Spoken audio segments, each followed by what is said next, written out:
so I See can you. recognize. I'm Oh, glad to see you. yeah, you too. It's been, well, a long, long Yeah. time. Same for you, Bashak. You good? Okay, how about you? I'm good. Yeah, yeah, yeah. Um, yeah, it's nice to see Eskişehir, and there's Gorkem in the background. Who else do I Um, know? I do recognize some names. Aisha, I'm pretty certain I know if it's the same one. Is it And Shitoshi? I think it's the same Eileen. I can't remember any Eileen. Oh dear, sorry, I've forgotten the pronunciation. I'm not quite Eileen. sure if yeah, if that's the same person or not. Right, okay. Anyway, I'll make a start then. Just before I start, just hello and thank you, Kadish, for inviting me. That's really, really nice. And it's lovely to be back in virtually in Eskişehir. I was there in 2016, um, and I worked with Bashak and Kadish and Sinem and Figan, who's not here, and I think 12, 10 other teachers, maybe. I can't remember whether you were groups of yes. six, weren't you? Yeah. Yeah, it was a very, very interesting time. Lots of things happened, but it was kind of an amazing time for me too, and I really liked it there. I don't know if you can tell. I've put on my shirt that you bought me from Eskişehir, so you can see I've dressed appropriately. Right. So exploring reasons and emergent language in learner-generated text. It's a talk I did at IATEFL last year, and Kadish saw this talk somewhere. I don't know where. It was a webinar somewhere. You can just see on the top right-hand corner, if you want to click on that QR code, you'll find access to the slides for the talk if you want to use them. We're going to be going into breakout rooms and sharing screens. So that would be a good time to open the slides. When you get to the slides, you'll see a link to a fundraiser that I'm doing for a student in Gaza. So that'd be lovely if you could donate to that too. But the slides are there anyway. And I've put the link to the slides, all my slides from all my talks are in there too. So I'm just going to crack on. I'll put you into breakout rooms a couple of times during the session. I think it's 45-minute session. If I could just ask you to mute yourselves, cameras on, cameras off, I don't mind. I can only see a couple of people anyway down the side of the screen. I'll try and keep my eye on the chat and answer any sort of questions that pop up. Kadish, can I just ask, are you going to kind of note down questions as you see them, because that's Yeah, quite useful for the end? sure. I can note them down. Yeah, that's lovely. Great. Oh, so Ireland, I was lucky to study with you in IH London. Oh, hello, Ireland. I thought I recognized that name. I thought it was in Eskişehir. Right, I'm going to start. So, okay, I've got too many things open now. I can just see lots of people. Right, so first thing is, it's always good to just get a couple of terms and ideas sorted out. One is about the use of text in classes. I use a lot of different texts. I'm very text driven. I'm very into texts. So I very often use course book texts. I use authentic materials like newspapers, magazines, flyers, and menus. I'll use texts I've found online. And I create text myself. I like writing.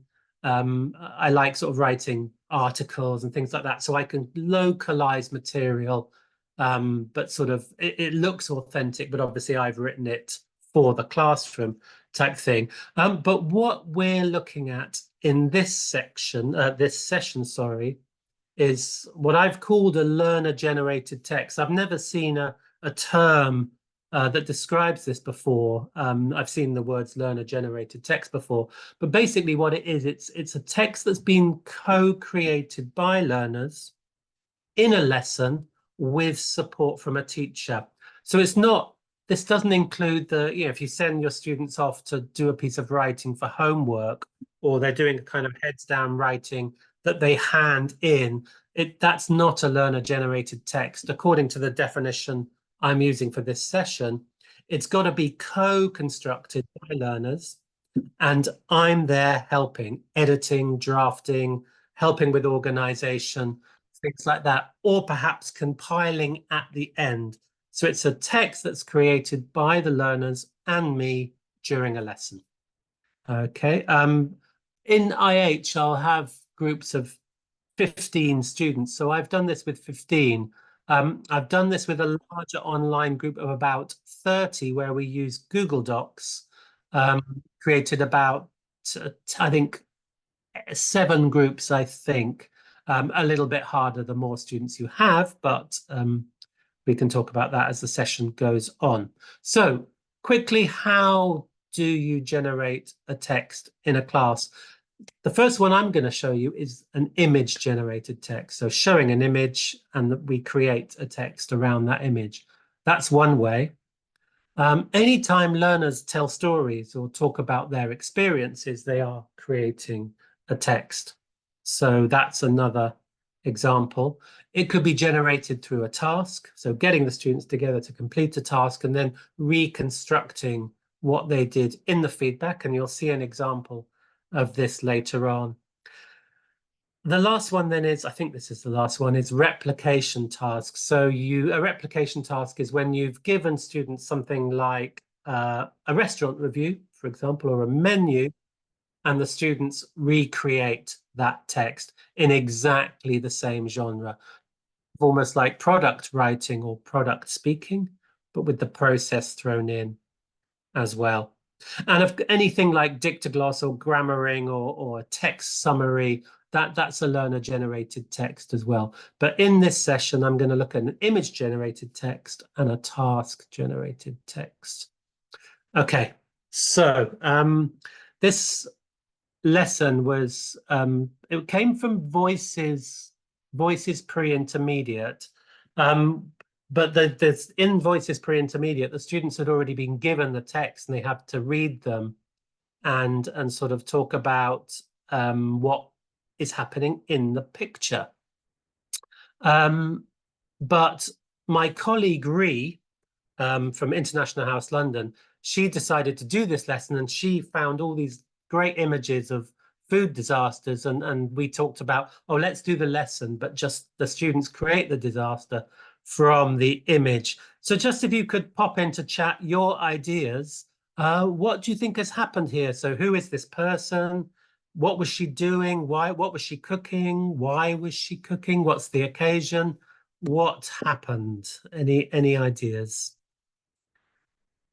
Feel free to type it into chat.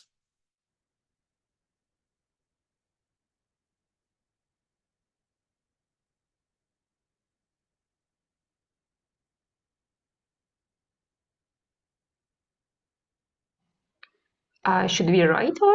Yeah, I think writing it, well, you could say something actually as you cameras on and go on then. Yeah, what do you think might have happened? Yeah, probably she was just cooking some sauce, some like spaghetti sauce or something. Yep. Maybe the cat walked in the kitchen and then something happened and then probably she got frustrated and then just sit down. Yes, yeah. Yeah, I think people always say it's definitely pasta. People always seem to think it's definitely pasta. I like that the cat got skittish. Good word for describing a cat. Cooking for a crowded gathering. The curious cat dropped the pan.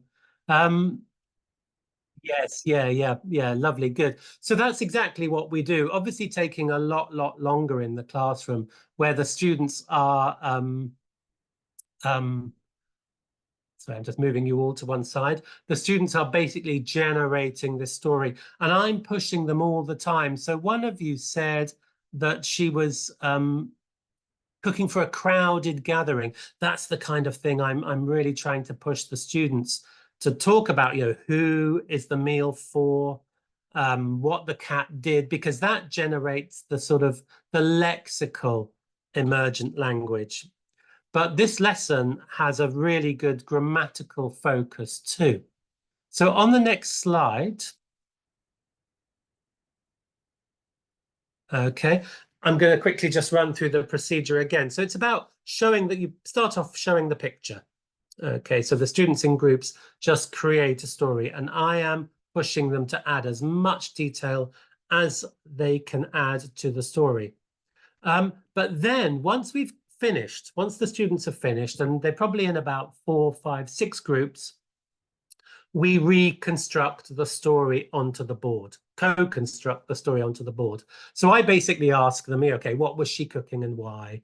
People tell me, and we decide what's the best sort of situation. So maybe we'll decide it's an anniversary dinner, or she's cooking for work colleagues in her house, or family gathering, that sort of thing. So we decide basically what goes in each sentence, and I'm correcting as we go along. I'm prompting as well, perhaps suggesting whether I change the tense or not. What tenses do you think are likely to appear, by the way, in this?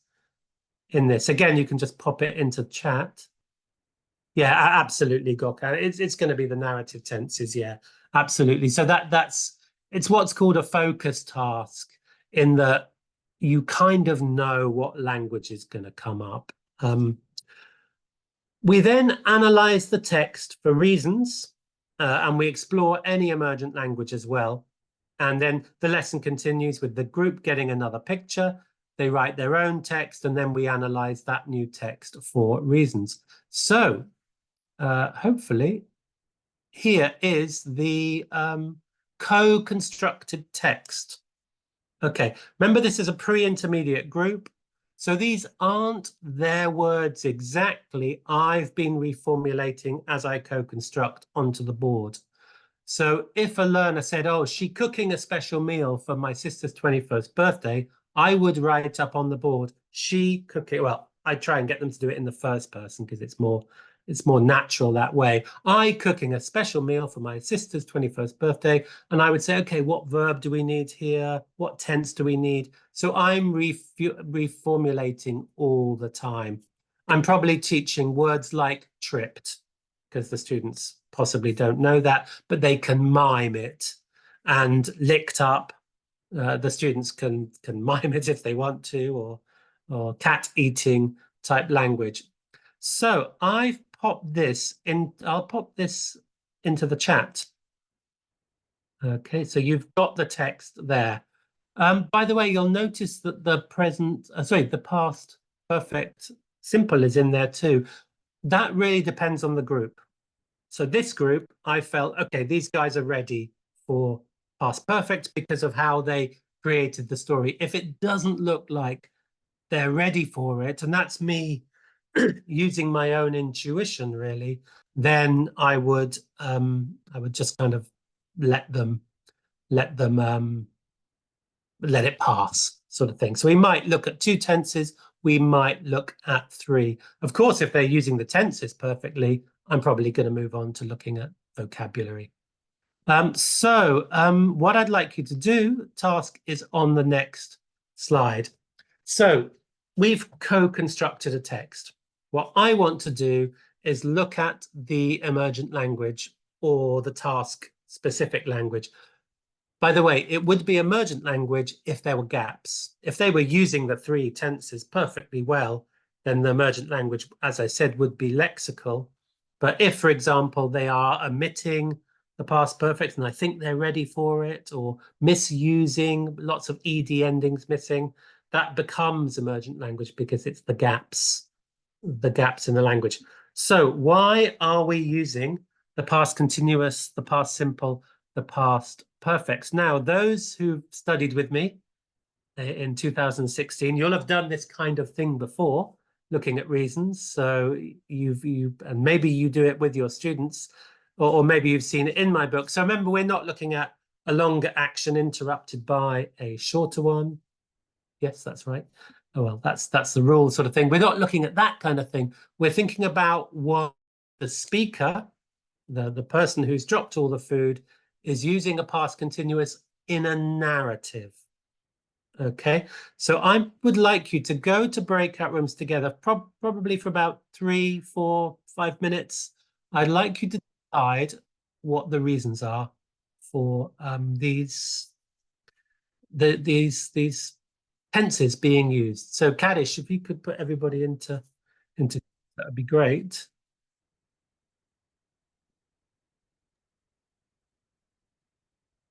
Okay.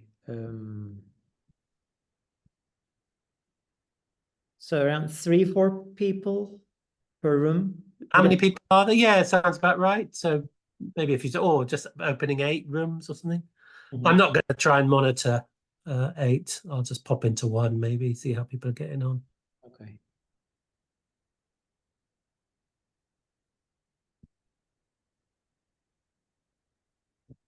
Cool. Okay, if you could join, I'll randomly pop into 1 room.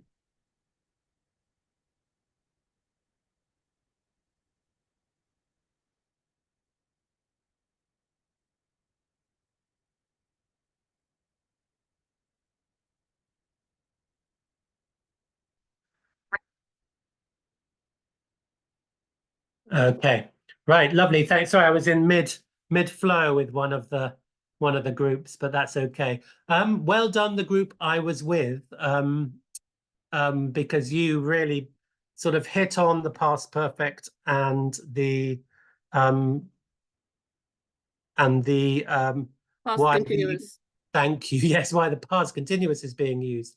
Lovely. Let me just do the slideshow again from current slide. I've sort of lost my ability to see the chat and things when I'm in there. I'm not quite sure why.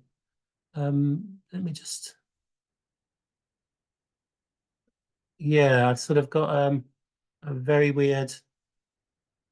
Let's try it like that. Yeah. Okay. Right. Yeah, I've completely lost my ability to see the chat. Let me pop that open. Okay, let's see what happens now. Nope. Okay, well, we'll be fine. We'll be fine. So yeah, the group I was with had some very, very good ideas. So what I want to show you is some of the things the students said. Now, I was planning on doing this for an IA TEFL talk, so I asked a colleague to do the same lesson. And very interestingly got similar stories. But have a look at the reasons created by the 2 groups and look at the similarity. Remember, these are pre-intermediate, decent pre-intermediate students. So one group gave these reasons. So the past continuous is the story starting, and the past simple is the story continuing. I think that's a great reason. And sorry, I think you're not sharing your screen now. You Oh, can't- right. Okay. Ah, that's weird. I did just press that. Can you see it now? Yes. Right. Okay. Let's see what happens if I go back to. How's that? Yeah. Okay, great. Sorry about that, everybody. So yes, here are the reasons that the group 1 created. So the first one, past continuous, is the story starting, and past simple is the story continuing. As I said, I think that's a really, really good reason. The use of they've chosen to use the word continuing for the past simple, possibly a bit problematic, but they know what they mean. So yeah, the steps of the story as it continues, it just kind of goes to show why past continuous is not a great name. Past progressive is a better name, but so many people know it as past continuous. I love this. Past continuous is how I show it as a story. And that's kind of amazing. It's that is exactly what past continuous does. I was walking down the street and I was studying in university and I was working in Anadolu University when, it's completely, it's like it's a story. Great. And these students have recognized this, and that's fantastic.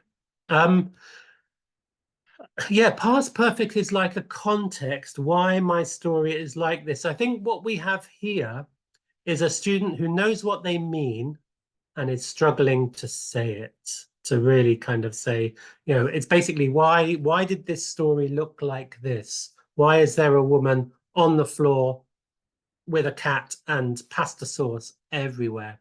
So it's quite good, this reason, but I think the other one is slightly better. But remember, you're not just getting reasons from students. You're building up your presentation as you go. The presentation is basically interactive.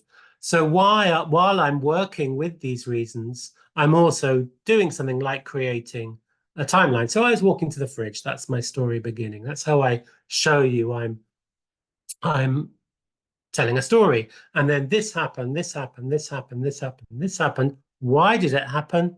Because the cat came in. That's why my story looks like this. So you're still doing those kinds of things. Group two, if anyone has studied at International House London, this was taught by a teacher called Michael Turner. You can see he has much better border writing than me. But he says, the students came up with this reason to explain why something happened in the past. And the group I was with earlier, one of the teachers, I think called Berin, she said cause. It's the cause of the problem. So there is a cause and a reason, and that's the past perfect simple. And then the past simple is the result of that cause. So really, really, the students understand what things mean, but sometimes if we just stick to the rules, they don't really know what to do with it outside of that meaning until they put it into their own words from their own stories. And then I wrote Rules to Reasons back in 2016. So I was probably still writing it when I was in Eskishire. Since then, I read this text here about move analysis. It's usually used in linguistics and universities of kind of people analyzing genres to see what's kind of typical. Looking at reasons is basically genre analysis, move analysis. So once you understand what normally happens in a genre, it becomes easier to teach that language through the genre, and students understand those reasons quite well, I think. So what happens next? Well, replication task. Okay. Everybody always picks the one in the middle, by the way. Replication task now being the students write their own food disaster. Okay, let's have a look at a text. What do you think?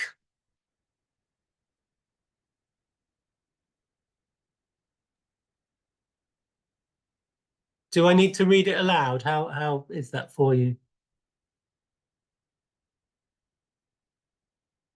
Oops, sorry.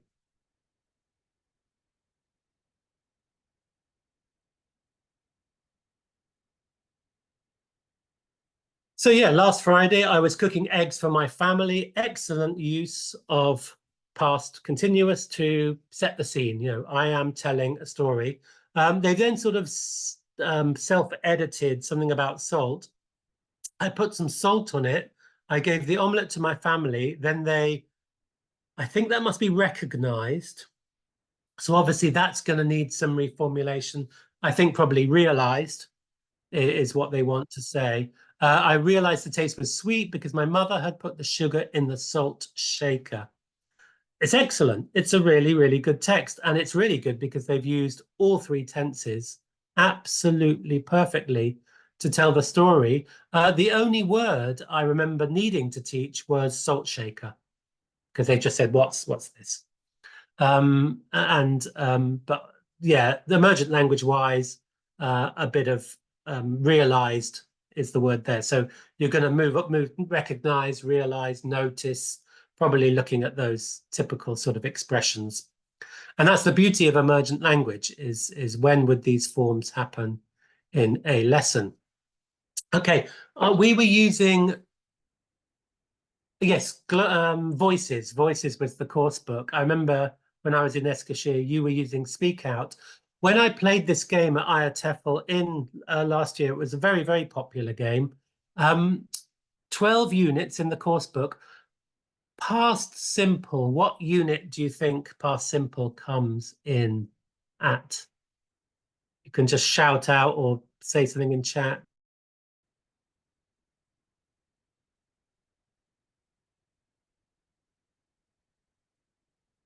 Someone's going for 4. Okay, okay. Four's not a bad guess. Unit 2. Okay. So yeah, but could feasibly easily be 3 or 4. The other people saying that. So now you know past simple was introduced in the book in Unit 2. What about past continuous? This is a great game. Great game. This should be on TV. We've got 6. Okay. Oh, okay. Okay. Much later. Oh, no. Unit 3. But if you now look at the rules in the course book, but use past simple to talk about finished actions in the past, past continuous and past perfect simple describe finished actions in the past. So tricky rule. The past continuous, when one happens in the middle of or interrupts a longer action that started earlier, there's no mention of stories. There's no mention of narrative in that rule. So it's just about the length of time an action happens, which is quite strange. Past perfect simple, what do you think? Go on, Bashak, you're muted. Much later, I imagine. Yeah, it's much later. Yeah. Okay. So it's in Unit 10, but for me, this is an incredibly strange rule. Use the past perfect to make it clear that one action happened before something else in the past. Use the past simple to talk about the main past action and the past perfect to say what happened before. But if we go back to the timeline, there's about 8 past actions in the timeline. So, you know, but it's very, very complex. But the students, just by looking at reasons, have basically worked out how the 3 tenses generate the story. Okay, so that was the that lesson. So nowadays, now that sort of me and Richard's book, my second book, is out, a lot of people talk about, you know, when is emergent language really emergent language and not target language? If I know I'm going to teach narrative tenses, why is that not target language if it's my target? If I know it's going to be an outcome, how is that emergent language? Well, it's because really you're looking at the errors or communicative breakdowns. So if all the students are having no problem with past simple, then that's not really the emergent language. But if they're not using past perfect, and I think they could, that becomes emergent language because it's what I realize I need to teach in the lesson. So maybe it's errors or communicative breakdowns, but it's also alternative ways of saying the same thing. So you can use past simple to tell this story. You don't need past perfect, but past perfect just becomes an alternative. I don't think past continuous is an alternative. I think that's necessary to the genre. I think it's too common to ignore. It might be that things that we think is useful or interesting. So realized, recognized, I might think, okay, that's worth a look. Tricky though. But it could be any questions raised by learners about an aspect of the language as well. So while the students are constructing the text, they very often say things like, oh, can I use past perfect here? Do I have to use past continuous? So they are talking about what's happening too. So it very much fits in the emergent language mold. By the way, every time I've taught this lesson a lot, and I have to tell you, it's one of my go-to lessons now. It works every time. Because of what's happened in the lesson, I've basically had to create a matching activity. Matching activity, because these verbs are not generally known. So this is the sort of idea that today's emergent language is tomorrow's target language.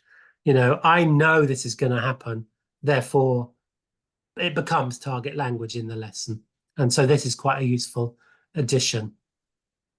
But you never know what's going to happen. So one lesson I did recently, probably about 6 months ago, see picture number 4. I reckon we had about 20 minutes talking about whether cats knock things off surfaces and watch YouTube videos of cats knocking things off surfaces. You never know what's going to happen in your lesson. Okay, text 2, and I'll have to go faster because I've realized I've gone very slowly, but I always do nowadays. As I get older, I just go more slowly. Text 2 is the best job in the world. This is from a text. Okay, so it's about how to land a dream job on a desert island. Okay, so what the students had to do is first they read a text describing this desert island job. The job is you're a caretaker on the desert island and you have to, keep the beach clean. You've got a blog, you've got to show tourists around, things like this. And you've got to make a 1-minute video to apply for the job. And this is the task. The students make a video. So far, my students have never actually made videos, but so we've done it as kind of live presentations as such. But they have to make their video, and these are the ideas that come up. These are the things they have to follow. I'm going to show you the lesson procedure again. So show the students the job. Would you like to have that job? They then read the tips on applying for the job, and then they've got to prepare their 1-minute pitch. We vote on whose pitch was best, and that is the text that we construct. We rebuild together the winning text on the board. Okay, and then we analyze the text for reasons and emergent language. So, why are we using can? Can always comes up, so I can swim. Why are we using present simple? And why are we using present perfect, used to, or what's that? Past simple. Have a look at the board here. Just take a moment. You can see can in the top left-hand corner, present simple in the right-hand space, and the bottom space is used to and present perfect. On the right-hand side, you can see the emergent lexis. I'm an adrenaline junkie. I'm calm under pressure. A stingray. By the way, I'm often asked, this language is not pre-intermediate language. It is because they know what they mean. So if a student says, oh, difficult situation, I can teach calm under pressure because they know what they mean. Okay. So, these are, so a student says, I am myself, no problem, very happy. I like my own company. You can teach these things. Anyone want to pop in the chat? Why, remember, not the grammar book or dictionary definition of can, but why is the speaker using can in their pitch? What are they telling us? Anyone wants to pop it in chat? They can.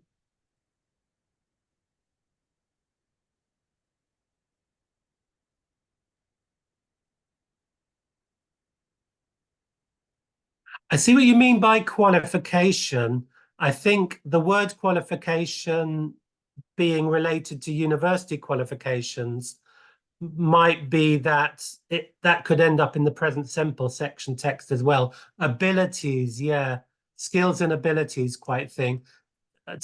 This is what the students said, skills and abilities, yeah, expressing their abilities. So quite nice. They're using can already. Let's just remind them why. Why are they using the present simple? I'm adventurous. I like my own company. I love animals.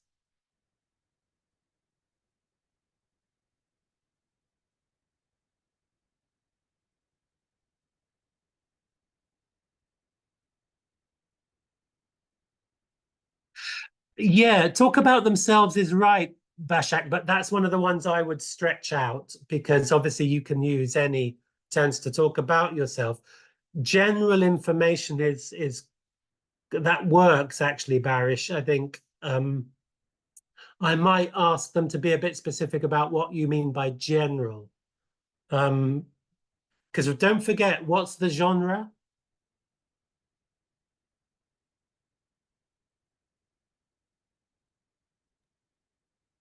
Job application.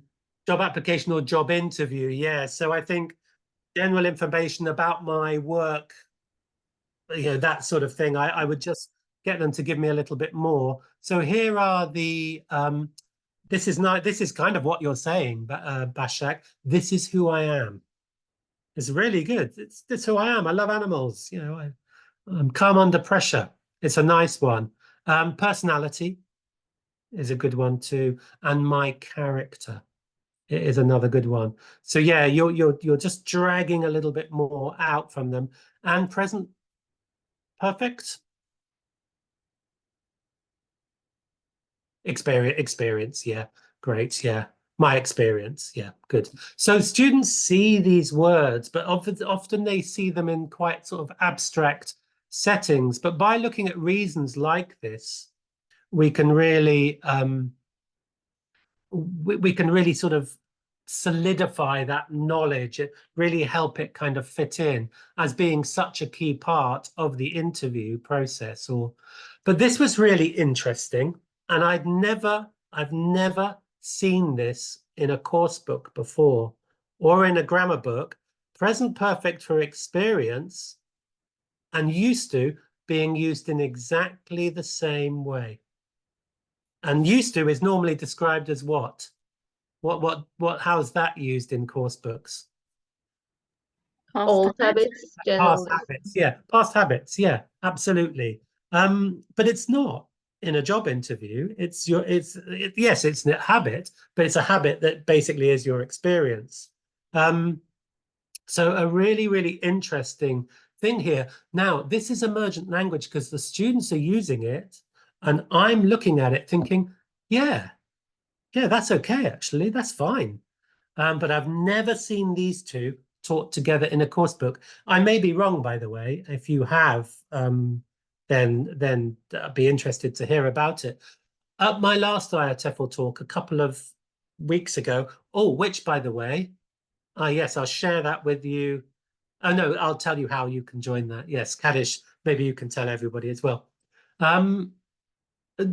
In that session, we talk about must. I was looking at a lesson where can't be, could be, might be, maybe comes up, but they keep giving me certainty, and I think must be, it doesn't work, it doesn't fit. And it's really interesting. I then did a corpora search, and must be is very rarely used to give to talk about certainty based with no evidence. So it's, you do learn about language by looking at language this way. It teaches, it's nice to kind of learn so much after nearly 30 years of doing this. Now, so you've got that lovely text. By the way, I don't necessarily get them to replicate that text because they can't apply for the job again, but I would give them maybe get them to write it for homework, do their pictures for homework, or make a video for homework. I've always tried to get other teachers to try this kind of thing out. This is a teacher regenerated text from a class they did in Japan. They worked in Japan, and the students told them this thing about how kids find this way to confuse dragonflies, and he really liked the story. So he went home, he wrote the story, and then came into class the next day and used it as a reading comprehension. Then used it to look at present simple for habits and cultural activities. But he said it was really interesting because it's all the people in class used to do it, but still using present simple to talk about it as a kind of cultural thing. I've spoken to about 6 or 7 Japanese students since I got this text. Not one of them has ever heard of it. So it's a very strange, it might be the region of Japan, but that's nice. So that if you found something quite nice, you can kind of go home, write the text, bring it in. So if you feel there's too much pressure to do it at home, next lesson sorted out, especially if the grammar point is one that the students need. This is an interesting one. This is the the Friday afternoon lesson where you say to the students, what are you doing on the weekend? And this lesson was created by Melissa Lamb. She's always giving me brilliant ideas. And it's just so that you get the students to talk together about their weekend plans and then note down some of the things they're doing. And they've got to decide whether, you can see at the top of the image, it's arranged with someone else. In the middle axis, I guess, I'm 100% sure, I'm not sure. And at the bottom, it's just me, plus my husband, baby there, because they said it's not an arrangement if it's with your husband. But, you know, I'll be on holiday next month. I'm eating out with friends. I'm on a date with my husband. 3 different tenses to show certainty. That sort of thing. So, you know, just getting students to kind of put what their own meanings into their own categories, I think really, really helps them understand different meanings. And the last one, this was an idea I got from a lady called Anne-Sophie. She's a French teacher working with younger learners. I give the students a game that they've never seen before, and they have to create a game and design a poster showing the rules. Really, really good. And then you say, okay, why are you using imperatives and present simple? Rules. They just say rules. They've got it. You know, it's a very, very quick way of teaching a tense or a form. So why do this? Basically, you're getting your learners to explore reasons from the perspective of the writer or the speaker within the genre. It's not abstract, outside genre. It's always genre specific. And the models of language are personal and relevant for the learner, for the students, for the learners. So, for example, they've created the story, they've made the pitch. It's more likely, I think, that they'll remember. And the other thing is that the focus on meaning and message and the focus on form, it's a collective endeavor. They're not heads down with the guided discovery activity in the book. We're talking about this together as a group. The language input is provided exactly when the students need it. You haven't decided before when you're going to teach the language. You decide when you think it's needed. So it might be as you're monitoring. It might be as you're reconstructing the text. It might be as you're analyzing the text afterwards. But also learners go beyond the information they've already been given from the course books, from the grammar books, even about used to. New information for me, so new information for them. So then they're adding to models of understanding. It's not new, it's additional. Or they're repairing old models. And I think once we all know that you've said to your students, oh, that's an exception. You know, we know later on as we get more experience that, oh, that's not really true. So we're constantly repairing our own mental models of English, and English is changing all the time anyway. So we have to repair our mental models. Who knows what the young people are going to do to English, but it's going to sound really different in about 10 years probably. But also what I think is really good is the students have a record of their own texts and the language focus together. Now, of course, that exists in the course book, but I don't know how likely they are to go back and reread the text and then do a guided discovery. But everything they've created is kept together. And I think it's very good if you've got students who are good at keeping notes and keeping records of lessons. I don't know about you guys, but since the pandemic, mine are much worse at that. It's like a lot of the study skills have really gone out the window. A couple of things worth considering, I think. I should have changed this actually, because I remember, but you can, this should say not prepare for the grammar, because you're kind of already prepared. You can prepare for the grammar, you know it's going to happen, but you're looking out for the lexis. You know, the grammar's quite predictable, the lexis less so. So your lesson, if it takes a lexical route, you may be working harder because you're recognize, realize. That's a tricky thing to deal with on the spot, actually. The text reconstruction can take time. I've done text reconstructions that take 15, 20 minutes. So you may have to factor that into your lesson. If you don't have time, I think go home, construct the text yourself, bring it in as a reading comprehension another time so you can deal with the language. Elicit ideas rather than words or sentences. So don't say, give me a sentence. Say, okay, what do you think she was cooking? You know, don't say, what is sentence number one?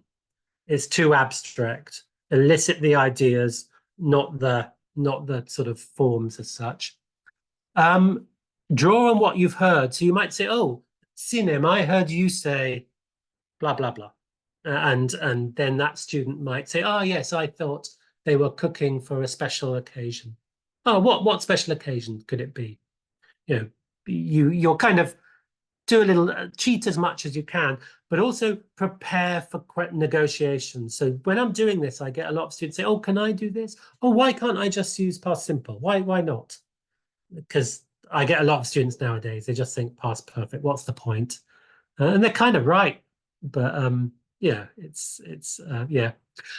And it's going to be messy and it's going to be uncertain, and just deal with it. You know, if a student says cats can't knock off, the cat can't knock off that pot, you know, then that's just the discussion that is happening that day. Though of course, you know, you do have to think about your aims and things like that. So here are my list of references if you want to use them. The link again, the QR code again is takes you to my slides, and it will take you to a fundraiser I'm doing for a student in Gaza who's looking to possibly leave Gaza, or if the situation gets better, then use it to rebuild his life out there. So, you know, if you do want to use my slides, then please, a little donation would be lovely. And tomorrow, I'm doing a rerun of my IATEFL session this year. I think, how shall I do this? Maybe if you email me, I think maybe that's, Kadish, do you think that's probably the best way? Yeah, I think so. You can write your email in the chat box. I'm doing that now. Yep, that's it. Yeah, if you'd like to come tomorrow, it will be 4 o'clock UK time, so 6 p.m. in Turkey. I don't know if you're working at that time, but the first session is going to be by my friend Fiona Dunlop. She's talking about management and staff well-being, and then I'm going to do my session afterwards, and that is for the fundraiser. So if you want to come, you've got to donate £10 or over, and of course you can donate together, but your name will go in a raffle and the winner will receive a copy of Working with Emergent Language, unsigned, I'm afraid. And just because I haven't got it, well, if I send it from me, I can sign it. If I send it from Amazon, it won't be signed. And a copy of Fiona's book, ETpedia Management. So you can win a couple of books as well. So email me if you're interested in going to that session tomorrow, and I will send you the link, but I'll be checking that you have to donate in order to come. Right, so that's the session. I'm really happy to just take questions now, I guess.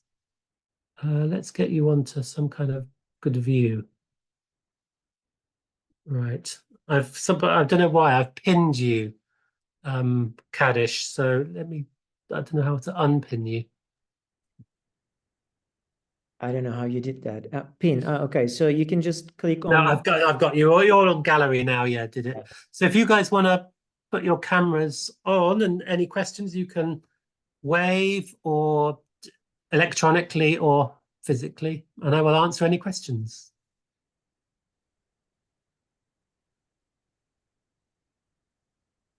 Then I can start with a question. Yeah, cool. Yes. Just curious, have you ever had any grammar lessons in which trying to explore the reasons didn't simply work? I mean, it confused the learners even more. Yeah. Sometimes you listen to an expert and everything seems to be working really well, and then you try to do it in your own class. Yeah. Really happen. Well, I think what you've got to do is, it doesn't happen often, and I'll explain a little bit about that in a second. But what you've got to do is strike when you know that they're going to do it, because the learners have to learn how to do it. You can't just make them start creating reasons, because it's difficult for some of you guys, let alone for students. Though I've said this before, the people who are best at it, students, then newer teachers, and the group that's worst at doing it are experienced teachers, because you've got all that knowledge that you've got to break somehow. So I would say something like, if I was doing something like job interviews, Kaddish, and I saw the students are using present perfect pretty well, and I say to them, okay, here's some examples of present perfect. Why are we using it? I'd be fairly confident they'd tell me. So you've got to strike when you think they know. So build it up at the beginning with the ones that are quite easy to do. Narratives, could is a good one. Would is really good. Would you like, would you do that? Would you go? That's really, because they will say sort of future, imagination, that sort of thing. They're very good at that. I don't start with the passive, and luckily I've now asked International House to delete it. One of the videos shows me working with the passive, and they're not doing it. So I'm just explaining, and my explanation gets more complicated. And I can see myself thinking, stop explaining. You don't know what's happening here. But I can't stop myself. It's horrible. And I just said, please, no, I'm sorry, not that video. And they're like, oh, but it's really useful to see. No, it's not. That's not helpful. Was it the one with the police? No. That one works. It was one about a guy who steals from museums. And it's these artifacts were taken in, and it's basically, the article is not naming the British as thieves of of artifacts from around the world. It's, I kind of wanted them to sort of talk about, not naming the colonialists, and that they're being careful so people don't feel offended, but they couldn't see it. They were going, oh, it happened 100 years ago. Yes, but who did it? Oh, it doesn't say. Yeah, but I'm trying to make them see, but they're not seeing. So I think the issue is maybe a socio-cultural one. They weren't really as into the topic of reparations and returning stolen artifacts as I was. So it didn't work on a number of levels. But the police one works quite well, because everyone knows who did it. So why is the passive being used? That's a good one. That's why I was surprised. I thought you asked that one to be different lesson. Yeah. So yeah, it happens, Kaddish. But you could do a guided discovery with the rules and they don't work it out. So or give them a gap fill and they get all the tenses wrong. It happens, doesn't it? So I think you've got to sort of strike when you know they can do it. When you think in their heads they know what they mean, which is why if they've created the text, it's a bit better. But remember also, I said I may not necessarily look at past perfect in the first one. I may think, no, these guys are not ready. So that's relying on teacher intuition. And we all know teacher intuition, amazing, 90%, 95% of the time, but we get stuff wrong, so yeah. Thank you. Can I ask something, Denny? Yes, please, Ezra, hi. Hi. While you were saying to be prepared for the language or grammar, you don't mean something like guided practice, like the one that you prepared for vocabulary, right? Because I guess it's not, it doesn't fit in the natural way of, teaching emergent language or. Well, it's emergent language because it's coming from the students. What I mean was prepare for the grammar is it's not very well worded, and I should have changed it actually because someone's asked this. The second I saw it on my screen, I was like, I should have changed the slide for you guys. What I mean by that is, as you're thinking about the lesson, you can think, I can guess what grammar will come. Therefore, I'm prepared to deal with it. Okay, because when you showed me asked the vocabulary exercise, I thought that, should we prepare something to teach emergent language? Oh, no, that's no, why I'm no. asking that. No, what I said about that one was, over time, I realized they always have trouble with that lexis. Okay. So therefore, I've decided now I might as well pre-teach it. So that's no longer emergent language because I give it, but I don't have to give the handout. But they're going to say slipped, tripped, dropped, fell. It's going to happen. So if I want it to be a purely emergent language lesson, don't give them the handout. Okay. If I want to save time, give them the handout. So it's what my quote there was, today's emergent language is tomorrow's target language. You know, you might just decide that certain aspects of your lesson, you're going to give some input. Yeah. Okay, thank We you. have a guest cat even at the time when the cat's being talked about. So you kind of think well, it's task-based learning, isn't it? Do you give them shallow end task-based learning where you give them the language before and then they practice? Any gaps is going to be emergent language, but the target, the grammar they're using is not. It's target language because you've given it to them already, or do you just let them loose and see what happens? So my feeling with that lesson is it's such a good lesson for teaching narrative tenses because what they produce is really memorable. And whereas if they get stuck with tripped and slipped and fell and dropped and it's, you know, knock over, then you could lose that focus. So you might think, deal with that. Now they create the story. Up to you completely. Yeah.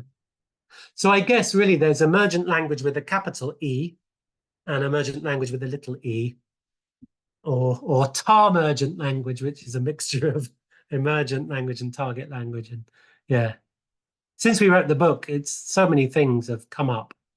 We could write volume 2 now if we wanted to. Yeah. Bashak, of course, was in, and Kaddish. You're both in the book, aren't you? Yeah. Any other questions? Wonderful, wonderful. Well, lovely to see you all. It's really nice to catch up with some of the Anadolu people. And thank you very, very much, Kaddish. That was I really hope that was useful. And thank you for inviting me. And yeah. Thank you for coming. It was great to see you again. I think a lot of people were happy to see you again. Yeah. I'll let you know if next time I'm back in Turkey, because yeah, it'd be nice to pop up and say hello. Would be great. Yeah. Yep. Okay, I think yes. Any more questions? Thank you everybody for joining. Thanks very much, everybody. Yes, yeah. And next time.